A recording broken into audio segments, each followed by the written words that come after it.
నమస్కారం, వార్తలకు స్వాగతం. దేశంలోని గోల్డెన్ క్వాడ్రిలేటరల్ తరహాలోనే నదుల అనుసంధానం జరగాల్సి ఉందని ముఖ్యమంత్రి చంద్రబాబు నాయుడు అభిప్రాయం వ్యక్తం చేశారు. ఆధునిక వ్యవసాయ పద్ధతుల ద్వారా అధిక ఆదాయం, మెరుగైన దిగుబడి సాధించేందుకు ఆస్కారం ఉందని సీఎం అన్నారు. రైతులు ఆధునిక విధానాలను అనుసరించడంతో పాటు మెరుగైన మార్కెటింగ్ ను అందిపుచ్చుకోవాలన్నారు. దేశంలోని గోల్డెన్ క్వాడ్రిలేటరల్ తరహాలోనే నదుల అనుసంధానం జరగాల్సి ఉందని ముఖ్యమంత్రి చంద్రబాబు నాయుడు అభిప్రాయం వ్యక్తం చేశారు. గంగా కావేరి అనుసంధానం ద్వారా దేశంలోని వివిధ ప్రాంతాలకు నీటి భద్రతను సాధించే అవకాశం ఉంటుందని ఆయన అన్నారు. కుప్పంలో స్థానిక రైతులతో నిర్వహించిన ఆత్మీయ పలకరింపు సమావేశంలో ముఖ్యమంత్రి మాట్లాడారు. అంతకుముందు సీఎం చంద్రబాబు సమక్షంలో స్థానిక రైతులకు ప్రయోజనం కలిగేలా ఐటీసీ సంస్థతో కుప్పం ఏరియా డెవలప్మెంట్ అథారిటీ ఒప్పందం కుదుర్చుకుంది. కుప్పంలోని పండ్లు, కూరగాయల క్లస్టర్ల ద్వారా బెంగళూరు, చెన్నై, హైదరాబాద్ నగరానికి ఉత్పత్తులు మార్కెటింగ్ చేసేలా ఈ ఒప్పందం జరిగింది. ఆధునిక సుస్థిర వ్యవసాయ విధానాలు, ఉత్పత్తులకు విలువ జోడింపుపై కడాతో Vishalakshi innovations sustainable value chain సంస్థ ఒప్పందం కుదుర్చుకుంది. అనంతరం ముఖ్యమంత్రి మాట్లాడుతూ నీటి భద్రతతో పాటు పర్యాటకాన్ని కూడా కుప్పంలో అభివృద్ధి చేసేలా చర్యలు తీసుకుంటున్నాం. హాంద్రీనివా నీరు ఈ ప్రాంతానికి తరలించగలిగాం. శ్రీశైలం నుంచి కంగుంది వరకు నీళ్లు వచ్చాయి. శ్రీశైలం మల్లన్న దగ్గరి శ్రీశైలం డ్యాం నుంచి తిరుపతి వెంకన్న దగ్గరున్న కళ్యాణి డ్యాం వరకు త్వరలోనే నీళ్లు తీసుకువస్తాం. మన దగ్గర పడిన వర్షాన్ని భూగర్భ జలాలుగా మార్చుకునే ప్రయత్నం చేద్దాం. దీనికి సంబంధించిన స్ట్రక్చర్ల నిర్మాణాలు జరగాలి.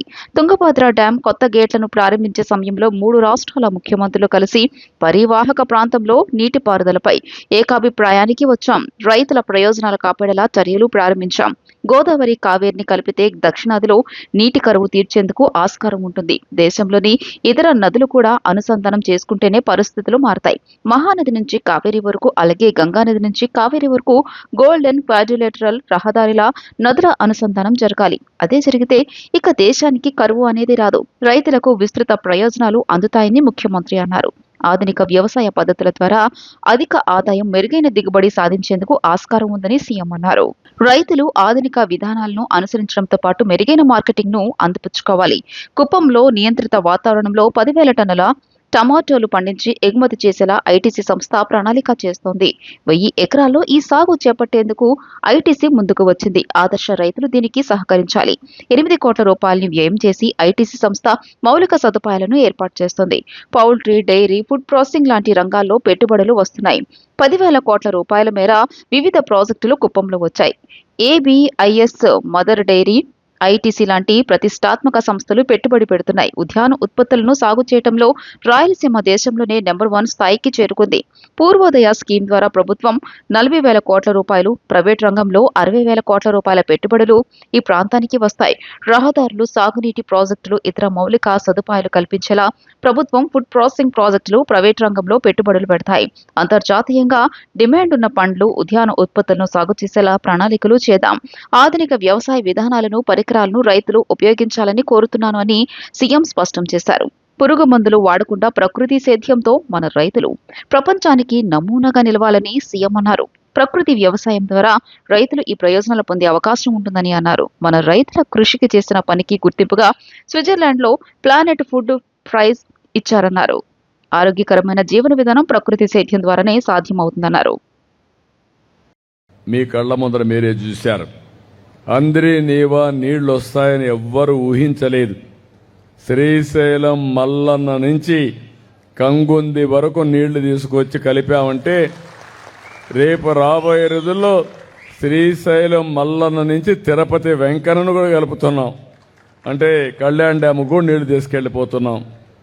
ఇలాంటివన్నీ కూడా అయితే ఆ నీళ్లన్నీ కూడా నేను ఒకటే ఆలోచిస్తున్నా, కాస్ట్ ఎక్కువ, డబ్బులు ఎక్కువ. మన ఊరిలో పడిన వర్షాన్ని భూగర్భ జలాలుగా మార్చుకోకుండా సముద్రానికి పంపించి ఎక్కడి నుంచో నీళ్లు తీసుకొస్తే అది సస్టైనబుల్ మోడల్ కాదు. కరువు రాకుండా ఉండాలంటే ఇది కూడా అవసరం. నేను మొన్నే కర్ణాటకలో ఒక మీటింగ్ జరిగింది. తుంగభద్ర డ్యామ్కి గేట్స్ పెట్టే కార్యక్రమం తెలంగాణ సీఎం, నేను, కర్ణాటక సీఎం, సెంట్రల్ మినిస్టర్ అందరం కలిశాం. నేను ఒకటి ప్రపోజల్ పెట్టాను, గోదావరి కావేరి కలపాలని.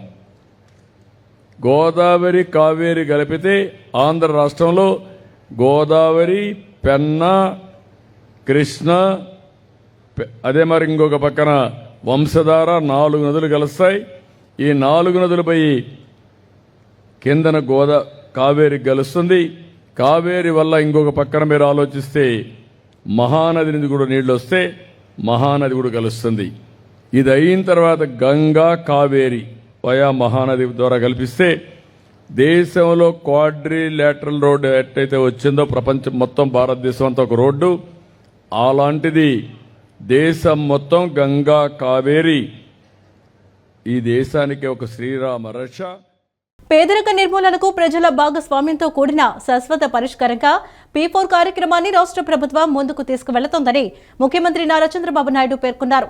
బంగారు కుటుంబాలు కేవలం ప్రభుత్వ సహాయంపై ఆధారపడే పరిస్థితిలో కాకుండా ఆర్థికంగా ఎదిగి ఇతరులకు సైతం చేయూతనిచ్చే స్థాయికి చేరుకోవాలని ముఖ్యమంత్రి ఆకాంక్షించారు. ఇప్పటి వరకు 1.10 లక్షల మంది మార్గదర్శులు ముందుకు రావటం P4 కార్యక్రమంపై సమాజంలో ఏర్పడిన విశ్వాసానికి నిదర్శనమని అన్నారు. పేదరిక నిర్మూలనకు ప్రజల భాగస్వామ్యంతో కూడిన శాశ్వత పరిష్కారంగా P4 కార్యక్రమాన్ని రాష్ట్ర ప్రభుత్వం ముందుకు తీసుకెళ్తోందని ముఖ్యమంత్రి నారా చంద్రబాబు నాయుడు పేర్కొన్నారు. పేదల జీవితాలు బంగారుమయం కావాలనే ఉద్దేశంతోనే P4 ద్వారా బంగారు కుటుంబాలు మార్గదర్శుల విధానాన్ని అవలంబిస్తున్నామని చెప్పారు. కుప్పం పర్యటనలో భాగంగా P4 మార్గదర్శులు బంగారు కుటుంబాలతో నిర్వహించిన సమావేశంలో ఆయన పాల్గొన్నారు. బంగారు కుటుంబాల ఆర్థిక సామాజిక అభ్యున్నతే ఈ కార్యక్రమం ప్రధాన లక్ష్యమని స్పష్టం చేశారు. ఈ సమావేశానికి బంగారు కుటుంబాలను దత్తత తీసుకున్న mega, Adani, TVS motor cycle సంస్థల ప్రతినిధులు హాజరయ్యారు. బంగారు కుటుంబాలు కేవలం ప్రభుత్వ సహాయంపై ఆధారపడే పరిస్థితిలో కాకుండా ఆర్థికంగా ఎదిగి ఇతరులకు సైతం చేయూతనిచ్చే స్థాయికి చేరుకోవాలని ముఖ్యమంత్రి ఆకాంక్షించారు. ఇందుకోసం బంగారు మిత్రల సహకారంతో ప్రతి కుటుంబం స్థితిగతులను ఎప్పటికప్పుడు అధ్యయనం చేస్తూ వారి అవసరాలకు అనుగుణంగా కార్యాచరణ రూపొందించాలని సూచించారు. P4 కార్యక్రమం ద్వారా రాష్ట్రంలో జీరో పవర్టీ లక్ష్యాన్ని సాధించేందుకు ప్రభుత్వం కార్యాచరణ చేపట్టిందని చంద్రబాబు తెలియజేశారు. దీనిని MBK 10:20 నమూనాగా అమలు చేస్తున్నామని, సమాజంలో ఉన్నత స్థాయిలో ఉన్న 10% మంది ప్రజలు పేదరికంలో ఉన్న 20% కుటుంబాలకు అండగా నిలవాలనే ఆలోచనలతో ఈ కార్యక్రమాన్ని రూపొందించినట్లు వివరించారు. రాష్ట్ర వ్యాప్తంగా ఇప్పటికే 12 లక్షల బంగారు కుటుంబాలను గుర్తించినట్లు ముఖ్యమంత్రి వెల్లడించారు. వీరికి అండగా నిలిచేందుకు ఇప్పటి వరకు 1.10 లక్షల మంది మార్గదర్శులు ముందుకు రావడం P4 కార్యక్రమంపై సమాజంలో ఏర్పడిన విశ్వాసానికి నిదర్శనమని అన్నారు. డబ్బులు ఇచ్చి వెళ్లిపోవడం మాత్రమే ఈ కార్యక్రమం ఉద్దేశం కాదని, కుటుంబాల జీవన ప్రమాణాలను శాశ్వతంగా మెరుగుపరిచేలా మార్గనిర్దేశం చేయడమే అసలు లక్ష్యమని స్పష్టం చేశారు. డబ్బులు ఇవ్వడం కాదు, డబ్బులు ఎవరైనా ఇచ్చేయగలుగుతారు. చాలా మందికి అలవాటు అయింది ఏంటంటే, మేము ఏదైనా చెప్పండి 1 లక్ష ఇస్తాం, 2 లక్షలు ఇస్తాం, లేకుంటే ఒక 50 లక్షలు ఇచ్చేస్తాం, ఒకసారి పని చేస్తామని కాదు. నా ఆలోచన ఏంటంటే, ఆ 10 లక్షలు ఇచ్చి ఆ 10 లక్షలుగానే దుర్వినియోగం చేసుకుంటే మళ్ళా మామూలుగానే ఉంటాం. అట్లా కాకుండా కుటుంబమే ఆస్తిగా భావించి, ఆ ఇంట్లో పిల్లలుంటే పిల్లలు, కుటుంబ సభ్యులు, వాళ్లకు భూమి ఉంటే భూమి, కూలి పని అయితే వాళ్ళని ఏం చేయాలి, అవకాశాలు ఏ ఉన్నాయో ఇప్పుడు మీరు చూశారు. ఒక ఆడబిడ్డ శుభ్రంగా ఆవులు పట్టుకునింది, ఒక ఆవు పట్టుకుంది, 2వ ఆవును పట్టుకుంది, 4 గేదెలు దూడలు వచ్చాయి, ఒక నమ్మకం వచ్చేసింది. ఇంకొక ఆడబిడ్డ ఒక ఆవును పట్టుకునింది, ఆవిడ కూడా చేసుకుంటా ఉంది. ఇంకొక ఆవిడ ఒక షాప్ పెట్టుకునింది, ఇంకొక ఆవిడ ఒక టైలరింగ్ షాప్ పెట్టుకునింది. అంటే అక్కడ అవకాశాలు వీడకుండే ఇవన్నీ కూడా చేసుకుంటూ ముందుకు వచ్చారు. దీన్ని నేను వాళ్ళ కోరేది ఏంటంటే, as on today you have done 971 only 3 groups, all put together. All put together, I am entrusting to you 9,000 families. 2,000, more than 2,000 from Mega, 2,000 or 2,500 from TVS, and around 4,000 to 5,000 from Adani. All these people, you have to create your Bangaru Mitra, you have to analyze every family, and then what is the requirement of that family you have to identify and hand holding continuously. Next 3 months, after 3 months when I come here, I am going to keep all our Bangaru Mitra and then record some best practices Bangaru Mitra also, Bangaru కుటుంబం also. సామాజిక న్యాయ సాధనకు, బడుగు బలహీన వర్గాల సాధికారతకు, సమాన అవకాశాలు కలిగిన సమాజ నిర్మాణానికి జీవితాంతం అంకిత భావంతో కృషి చేసిన మహనీయుడు బాబు జగజ్జీవన్ రామ్ అని సీఎం చంద్రబాబు అన్నారు. బాబు జగజ్జీవన్ రామ్ జయంతి సందర్భంగా సీఎం చంద్రబాబు ఆయనకు ఘన నివాళులర్పించారు. దేశ వ్యవసాయ రంగంలో ఆయుధ విప్లవానికి బలమైన పునాది వేసి ఆహార భద్రతా సాధనలో విశిష్ట పాత్ర పోషించిన దూరదృష్టి కలిగిన నాయకుడని పేర్కొన్నారు. ఆయన వర్ధంతి సందర్భంగా ఆ మహనీయుని స్ఫూర్తిదాయక సేవలను స్మరించుకుంటూ ఘన నివాళులు అర్పిస్తున్నారని చెప్పారు.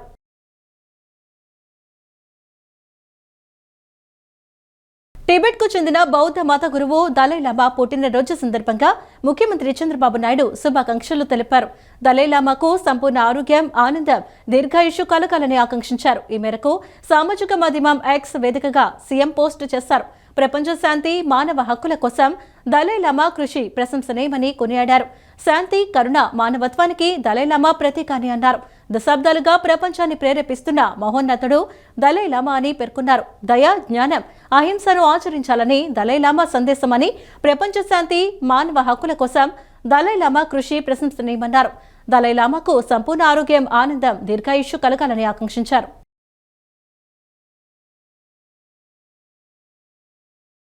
దక్షిణ కొరియాలో మంత్రి నారా లోకేష్ పర్యటన కొనసాగుతోంది.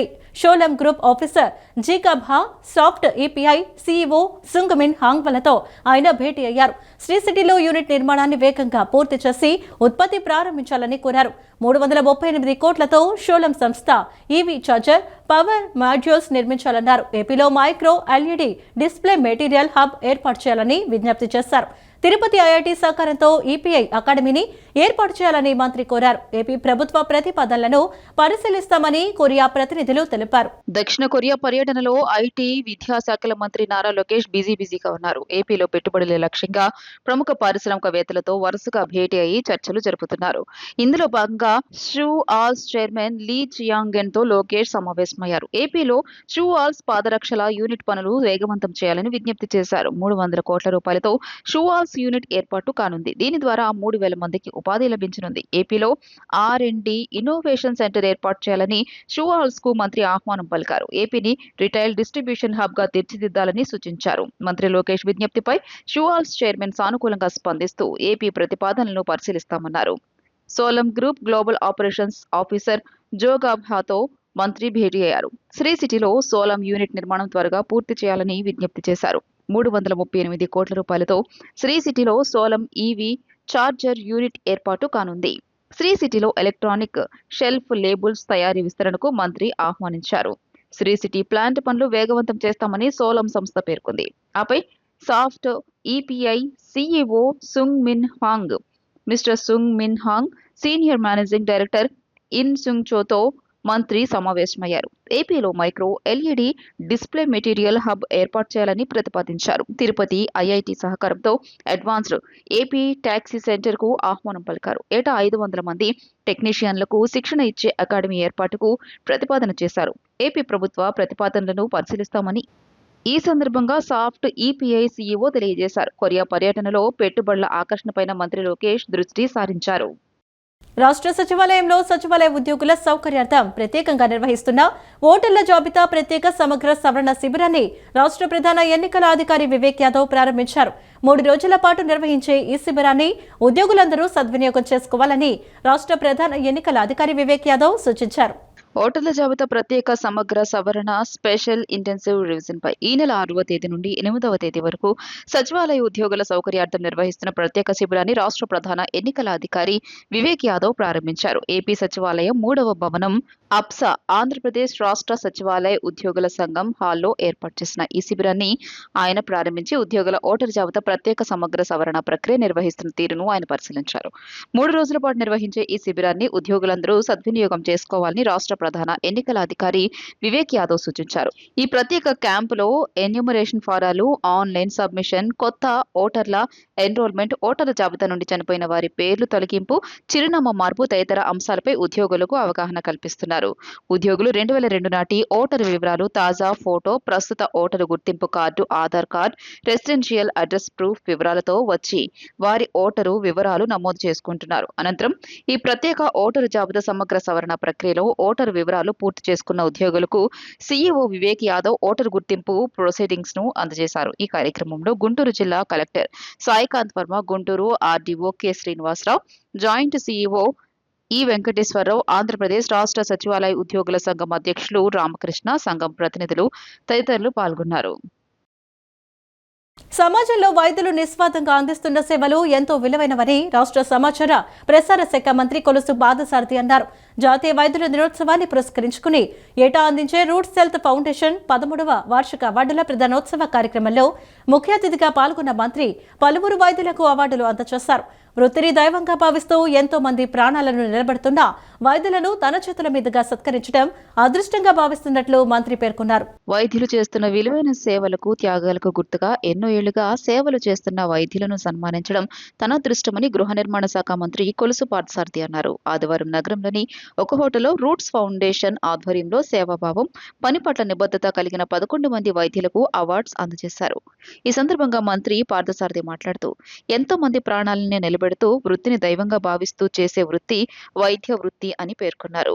ఏళ్లుగా వైద్యులను గౌరవిస్తూ అవార్డులిస్తున్న రూట్స్ ఫౌండేషన్ సేవలు అభినందనీయమన్నారు. అనంతరం మహిళా కమిషన్ చైర్పర్సన్ రాయపాటి శైలజ మాట్లాడుతూ వైద్య వృత్తికి రిటైర్మెంట్ లేదని, చివరి వరకు ప్రజలకు వైద్య సేవలను అందిస్తారని అన్నారు. ఎంతో అనుభవమున్న సీనియర్ వైద్యుల సేవలను గుర్తు చేసుకుని యువ వైద్యులు స్ఫూర్తి పొందాలని సూచించారు. Roots chairman doctor PVS Vijayabhaskar మాట్లాడుతూ గత 13 సంవత్సరాలుగా 82 మంది వైద్యులకు అవార్డ్స్ ఇచ్చి సత్కరించామన్నారు. ఈ కార్యక్రమంలో రూట్ సీనియర్ సభ్యులు ఎంఎస్ఆర్ శర్మ, చందు శ్రీనివాస్, కొల్లి అజయ్ తదితరులు పాల్గొన్నారు. ఘట్టమనేని లక్ష్మీప్రసాద్, పిఎస్ఎన్ మూర్తి, కోడే ప్రభావతి, సూర్యదేవర కేశవరావు బాబు, కొండ వేణుగోపాల్ రెడ్డి, అక్కినేని మణి, జి రమేష్, శివయ్య, కొండ వెంకటేశ్వర్లు అవార్డులు పొందారు.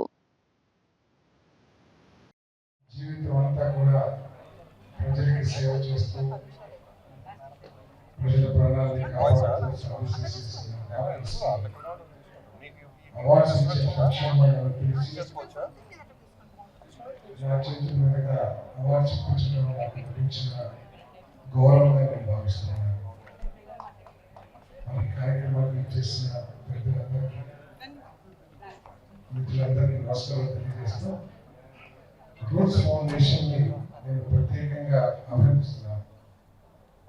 ఎందుకంటే డాక్టర్స్ అందరూ కూడా జబ్బులు వచ్చిన తర్వాత ట్రీట్మెంట్ చేసి వారిని కాపాడడానికి ప్రయత్నం చేస్తారు. కానీ రూట్స్ ఫౌండేషన్ వారు జబ్బులు రాకోకుండా ఏ విధంగా ఉండాలి అనే అవేర్నెస్ కల్పిస్తూ ఈ దీర్ఘకాలిక రోగాలు, ప్రాణాంతకమైన రోగాలు ఏదైతే ఉన్నాయో అవి ఎందుకు వస్తున్నాయి అనే విషయాల మీద ప్రజలకి అవగాహన కల్పిస్తూ 13 సంవత్సరాల నుంచి నిరంతరంగా మరి చేస్తాము. ఈ సంస్థ స్థాపించిన విజయభాస్కర్ గారిని, వారి టీంని నేను మనస్ఫూర్తిగా అభినందిస్తానని మనం చేస్తాను. భగవంతుడు మనందరికీ జన్మనిస్తే మనందరం ఈ భూమి మీదకి వచ్చి రోగాలకి, జబ్బులకి, వీటన్నిటికీ కూడా జన్మనిస్తాం. భగవంతుడు ఏదైతే పర్యావరణం ఇచ్చారో, మన పెద్దలు ఏదైతే మనకు సాంప్రదాయాలు లేకపోతే అలవాట్లు నేర్పించారో, సాంకేతిక అభివృద్ధి పేరు మీద, కంఫర్ట్స్ పేరు మీద ఇవన్నీ కూడా మర్చిపోయి మనం ఈ యాంత్రిక యుగంలోకి వచ్చిన తర్వాత ఈ జబ్బులు కూడా పెరిగిపోయిందని చెప్పేసి నేను భావిస్తా ఉన్నాను. రూట్స్ ఫౌండేషన్ వాళ్ళ యాన్యువల్ అవార్డ్స్ ఫంక్షన్ డాక్టర్స్కి వాళ్ళు చేస్తారు. డాక్టర్ విజయభాస్కర్ గారు, సో అండ్ ఎస్ఎల్వి రాజు గారు రియల్ ఎస్టేట్ ఆయన స్పాన్సర్ చేస్తున్నారు. సో చాలా సంతోషం. నేను ఇంతకుముందు వాళ్ళ ప్రోగ్రామ్కి వచ్చాను. సో డాక్టర్స్ అందరికీ సన్మానం అంటే కేవలం వాళ్ళ గ్రూపే కాకుండా బయట వాళ్ళకి కూడా ఏంటంటే పిలిచి వాళ్ళ సర్వీసెస్కి, ఈ సర్వీస్ అనేది చాలా ముఖ్యం అండి. డాక్టర్ సర్వీస్ అంటే చాలా గొప్ప సర్వీస్ నేను ఫీల్ అవుతున్నాను. డెడికేటెడ్, డైరింగ్, చాలా డిసిప్లిన్. ఎందుకంటే ఏ నిమిషం ఏదైనా జరగవచ్చు. అలాగే చాలా వాల్యుబుల్ ప్రొఫెషన్. వాళ్ళ ఫ్యామిలీని కూడా వాళ్ళు పక్కన పెట్టి సేవలు చేస్తుంటారు. హాస్పిటల్లో ఉన్నప్పుడు ఎన్నో రోగాలు ఉంటాయి, అయినా వాళ్ళు ఏంటంటే భయపడకుండా వాళ్ళు వచ్చి అక్కడ పనిచేస్తూ వాళ్ళు అందరినీ సేవ్ చేస్తుంటారు. నర్సెస్ కూడా అలాంటి. దానికి నేను వాళ్ళందరికీ నేను చేతులు నమస్కారం పెడుతున్నాను. సో ఈరోజు అవార్డు గ్రహీతలందరికీ నా ధన్యవాదాలు. ఆల్సో సో మెనీ డాక్టర్స్ ఇక్కడ వచ్చున్నారు. సో వాళ్ళు కూడా all the best and doing a great profession. దీనికి ఎంత చెప్పినా థ్యాంక్స్ సరిపోదండి. So all the best and God bless you. Take care. మీరు చాలా సినిమాలు డాక్టర్స్ రోల్ అనేది మీకు బాగా రాలేదు నాకు ఎన్నో క్యారెక్టర్స్ చేశాను కానీ లైఫ్లో వచ్చి ఒక ప్రాపర్ డాక్టర్ రోల్ అంటే చేయలే. సో ఒక డాక్టర్ రోల్లో ఏంటంటే నేను మెయిన్గా మెసేజ్ ఆడియన్స్ చాలామంది డాక్టర్లు ఏదైనా కొన్నిసార్లు కొన్ని తప్పులు జరుగుతాయి. తప్పులు అంటే అది వాళ్ళ తప్పు కాదు, పేషెంట్ చాలా లేట్గా తీసుకొచ్చి వాళ్ళు చూపిస్తారు. అప్పటి వరకు ఇంట్లోనే సొంత వైద్యం చేసుకుంటారు. ఆ సొంత వైద్యం ఫెయిల్ అయిన తర్వాత తీసుకొస్తారు, అప్పటికే చాలా డ్యామేజ్ అయిపోయింది. ఆ టైంలో డాక్టర్ గారు కూడా ఏం చేయాలో తెలియక మ్యాక్సిమం పాపం చేస్తారు. బట్ కొన్నిసార్లు ఆ రిజల్ట్ మైనస్ అవుతుంది, అప్పుడు డాక్టర్ని తిడతారు. అది చాలా తప్పుది. మీరు ముందు తీసుకొచ్చి చూపిస్తే అది వేరే విషయం, తర్వాత ఎవరికి ఏం రాసి పెట్టిందో అది అంతే అవుతుంది. డాక్టర్స్ ఇక్కడ ఏంటంటే మతం కులం అవన్నీ ఏమీ చూడరు, వాళ్ళ పేషెంట్ అంటే ఒకటే వాళ్ళకి. సో వాళ్ళ ప్రయత్నం వాళ్ళు చేస్తారు. సో ఎప్పుడు డాక్టర్స్ని అట్లా తప్పుగా మీరు ఎప్పుడు చెప్పకూడదు. వాళ్ళు చాలా సర్వీస్ చేస్తున్నారు. సో నిజంగా ఒక దేవుడు లాంటి వాళ్ళు. సో వాళ్ళని గౌరవించండి దయచేసి. మీరు ఎప్పుడైనా ఆరోగ్యం బాగలేకపోతే ఒకరోజు చూడండి, రెండో రోజు డాక్టర్ దగ్గరికి వచ్చేసి మీరు చెప్పాలి. అంతేగాని మీరు ఉన్న మీ సొంత తెలివితేటలు, మీ నాటు వైద్యం అది ఇది చేసి అది బాగా ముదిరిన తర్వాత వెళ్ళిపోయి డాక్టర్ దగ్గరికి వెళ్ళి మీరు కాపాడండి అంటే వాళ్ళు ఏం చేస్తారండి? మీరు ఫస్ట్ ఇయర్ రండి, ఫస్ట్ ఇయర్ చూపించండి, డెఫినెట్లీ మీకు అందరికీ. బాబు జగజ్జీవన్ రామ్ కు వైసీపీ అధినేత మాజీ ముఖ్యమంత్రి వైఎస్ జగన్మోహన్ రెడ్డి నివాళులు అర్పించారు. అణగారిన వర్గాల ఆత్మగౌరవం, సమాన అవకాశాల కోసం జీవితాంతం ఆలుపెరుగని కృషి చేసిన మహనీయుడు మాజీ ఉప ప్రధాని డాక్టర్ బాబు జగజ్జీవన్ రామ్ అని కొనియాడారు. వ్యవసాయం, రక్షణ రంగాల బలోపేతంతో పాటు దేశ ప్రగతికి ఆయన అందించిన సేవలు చిరస్మరణీయమన్నారు. నేడు డాక్టర్ బాబు జగజ్జీవన్ రామ్ వర్ధంతి సందర్భంగా నివాళులు అంటూ జగన్ ట్వీట్ చేశారు. కూటమి ప్రభుత్వం అధికారంలోకి వచ్చిన తర్వాత రాష్ట్రంలో 62 ఆలయాల్లో నిత్యాన్నదానం చేస్తున్నామని ఏపీ మంత్రి ఆనం రామనారాయణ రెడ్డి వ్యాఖ్యానించారు. వచ్చే సంవత్సరం గోదావరి పుష్కరాలు ప్రారంభం కానున్నాయని చెప్పుకొచ్చారు. గోదావరి నది ఒడ్డున 500 కోట్లతో ఆలయాలకు మరమ్మతులు చేస్తున్నామని తెలిపారు. కూటమి ప్రభుత్వం అధికారంలోకి వచ్చిన తర్వాత రాష్ట్రంలో 62 ఆలయాల్లో నిత్యాన్నదానం చేస్తున్నామని ఏపీ మంత్రి ఆనం రామనారాయణ రెడ్డి వ్యాఖ్యానించారు. రాష్ట్రంలో 6200 ఆలయాల్లో ధూప దీప నైవేద్యం కింద నెలకు 10,000 రూపాయలు ఇస్తున్నామని పేర్కొన్నారు.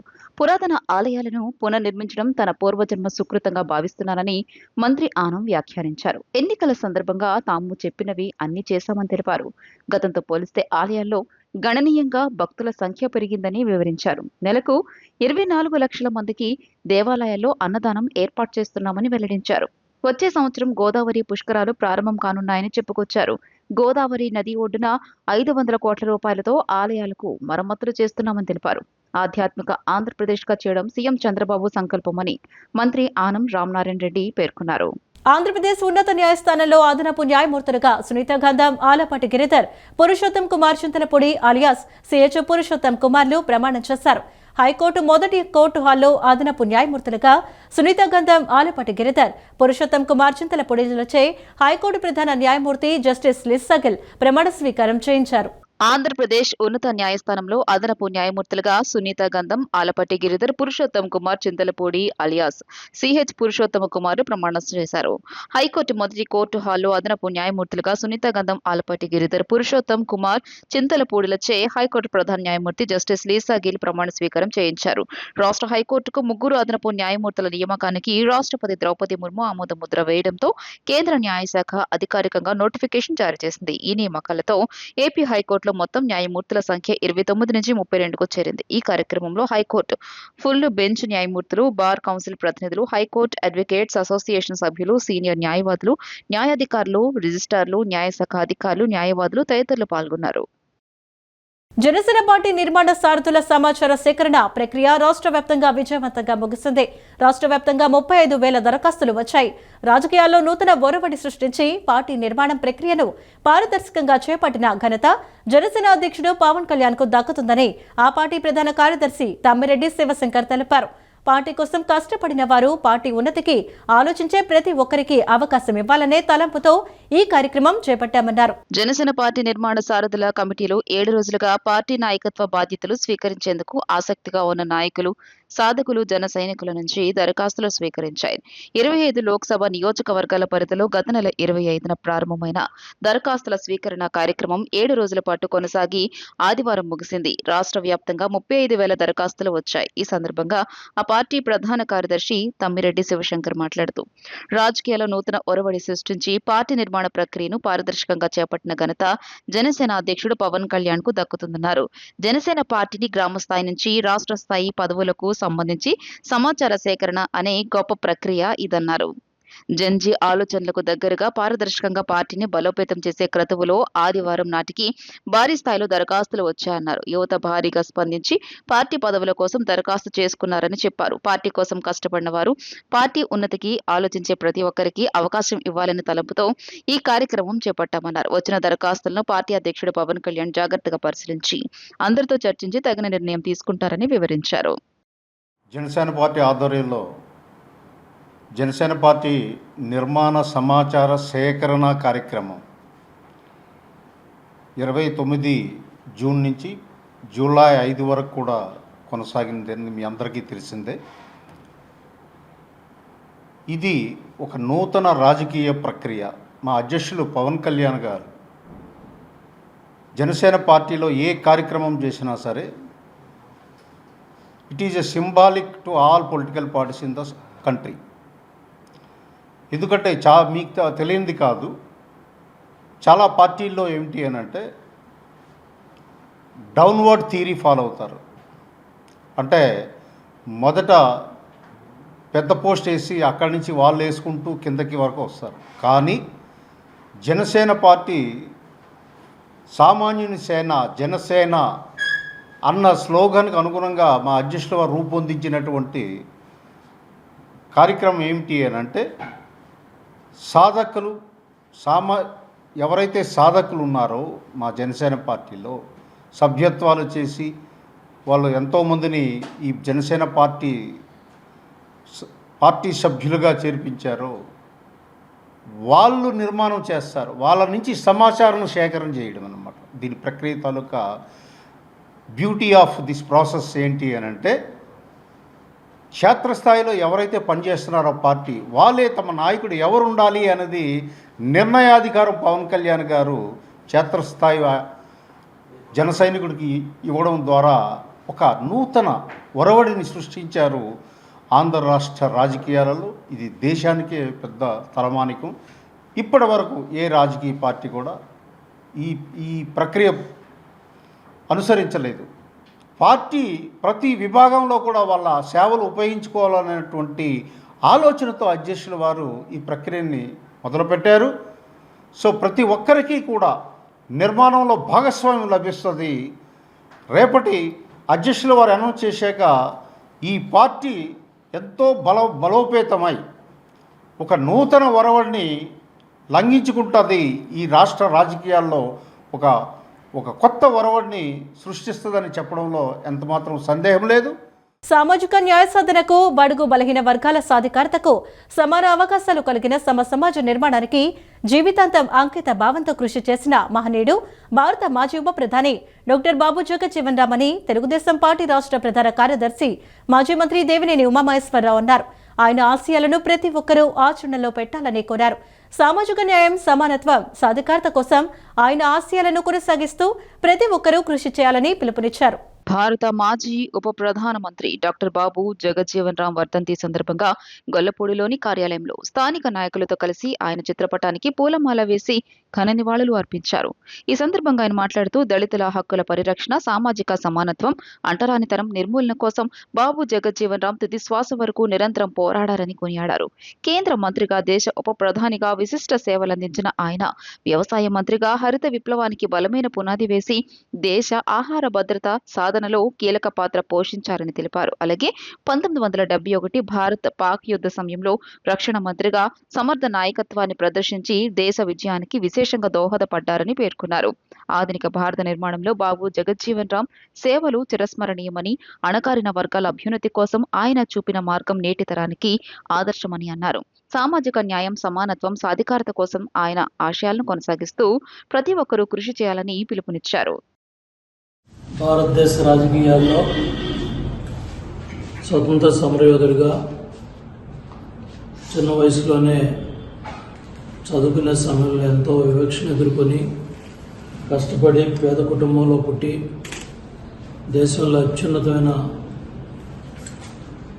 డిప్యూటీ ప్రధానమంత్రిగా 4 దశాబ్దాల పైగా పార్లమెంటేరియన్గా స్వతంత్రం రాకముందే 1937లోనే బీహార్ శాసనసభకు ఎన్నికై ఆనాటి ప్రధానమంత్రి మొదటి క్యాబినెట్లో మంత్రిగా పనిచేసి ఆయన కేంద్రంలో పనిచేయని శాఖ లేదు. రక్షణ శాఖ మంత్రిగా, ఆహార శాఖ మంత్రిగా, కమ్యూనికేషన్ శాఖ మంత్రిగా, వ్యవసాయ శాఖ మంత్రిగా, కమ్యూనికేషన్ శాఖ మంత్రిగా, ఎన్నో శాఖల్లో కార్మిక శాఖ మంత్రిగా, డిప్యూటీ ప్రధానమంత్రిగా ఆయన ఎన్నో పదవులను అలంకరించారు. డాక్టర్ బిఆర్ అంబేద్కర్ గారి నాయకత్వంలో రాజ్యాంగ నిర్మాణం జరిగితే బాబు జగజ్జన్ రావు గారి నాయకత్వంలో కేంద్ర ప్రభుత్వం ఆ రాజ్యాంగ ఫలాల్ని ప్రభుత్వాలు ఆచరించే విధంగా, చట్టాలు అమలయ్యే విధంగా రాజ్యాంగ స్ఫూర్తిని కాపాడిన గొప్ప నాయకుడు బాబు జగజ్జన్ రావు గారు. ఆయన తీసుకున్న సంస్కరణలు కూడా ఎంతో హరిత విప్లవం. మరి ఆ రోజు 1971లో వచ్చిన యుద్ధంలో ఆయన రక్షణ శాఖ మంత్రిగా పనిచేయటం, అట్లాగే ఎన్నో సామాజిక రుగ్మతలు కావచ్చు, సమాజంలో ఉన్న పేద వర్గాలు, దళిత వర్గాలకి న్యాయం జరగడంలో ఆయన ముందుండి మరి కార్యరూపం దాల్చే విధంగా ఆయన కేంద్ర రాష్ట్ర ప్రభుత్వాల మీద స్ఫూర్తినిచ్చిన నాయకుడు. యూట్యూబర్ ప్రశ్న రావణ్పై రాష్ట్ర ప్రభుత్వం ఉపా చట్టాన్ని ప్రయోగించడాన్ని సిపిఐ జాతీయ కార్యదర్శి కె రామకృష్ణ తీవ్రంగా ఖండించారు. విమర్శలు చేశాడని, బూతులు మాట్లాడాడనే కారణంతో ఇప్పటికే ఆయనపై పలు కేసులు పెట్టి కోర్టుల చుట్టూ తిప్పారని, అన్నింటిలోనూ బెయిల్ వచ్చినప్పటికీ ఎలాగైనా జైలుకు పంపాలనే ఉద్దేశంతోనే ప్రభుత్వం ఈ దుర్మార్గమైన చట్టాన్ని ప్రయోగించిందని మండిపడ్డారు. దేశద్రోహులకు మాత్రమే వర్తించే ఉపా చట్టాన్ని ఒక విమర్శకుడిపై ప్రయోగించడం విచారకరమని, పోలీసులు ప్రభుత్వాలకు బానిసల్లా పనిచేస్తున్నారని ఆయన ఆరోపించారు. రాజకీయాల్లో బూతులు మాట్లాడటం సరైనది కాకపోయినప్పటికీ ప్రశ్నించే వారిని భయపెట్టడానికే ఇలాంటి తీవ్రమైన చట్టాలను దుర్వినియోగం చేస్తున్నారని విమర్శించారు. దేశంలో ఎక్కడా లేని విధంగా విమర్శలు చేసిన వారిపై ఉపా చట్టం పెట్టడాన్ని తప్పుపడుతూ ముఖ్యమంత్రి చంద్రబాబు నాయుడు తక్షణమే స్పందించి ఆ చట్టాన్ని ఉపసంహరించుకోవాలని రామకృష్ణ డిమాండ్ చేశారు. అదేవిధంగా రాజకీయాల్లో హుందాగా విమర్శలు చేయాలి, అవసరమైతే పరుషంగా విమర్శలు చేయాలి తప్ప బూతులు మాట్లాడే హక్కు ఎవరికీ లేదు. మరి బూతులు మాట్లాడుతామని అందరూ మాట్లాడుతాం, మనం మాట్లాడుతున్నారు, ఒక నిమిషం గోరు మాట్లాడుతూ ఉన్నారు. కాబట్టి ఏమంటే సభ్య సమాజం వాటిని ఖండించాలని చెప్పి కోరుతూ ఉన్నాం. అదే సందర్భంలో ఇవాళ ఏదైతే మీరు ఉపా చట్టాన్ని దుర్వినియోగం చేస్తూ ఉన్నారు, ఏదైతే ఈ చట్టమే అసలు దీన్ని అక్కర్లేదు, ఈ చట్టాన్నే రద్దు చేయాలని చెప్పి ఓ పక్క ప్రజా సంఘాలు, పౌర హక్కుల సంఘాలంతా ఫైట్ చేస్తూ ఉంటే మీరు ఒక చిన్న దానికి కారణం చూపి మీరు ఈరోజు ఒకేసారి ఉపా చట్టం పెడతా ఉన్నారు. అంటే ఏమంటే మాకు ఎదురు మాట్లాడే వాళ్ళు ఎవరు ఉండకూడదు, అవసరమైతే మేము ఎంతకైనా తెగించి వారిని జైళ్లలో పెడతామని చెప్పి ప్రజలకు హెచ్చరిక చేయడానికి ఇలాంటివి చేస్తున్నారు. ఈ వార్తలు ఇంతటితో సమాప్తం. నమస్కారం.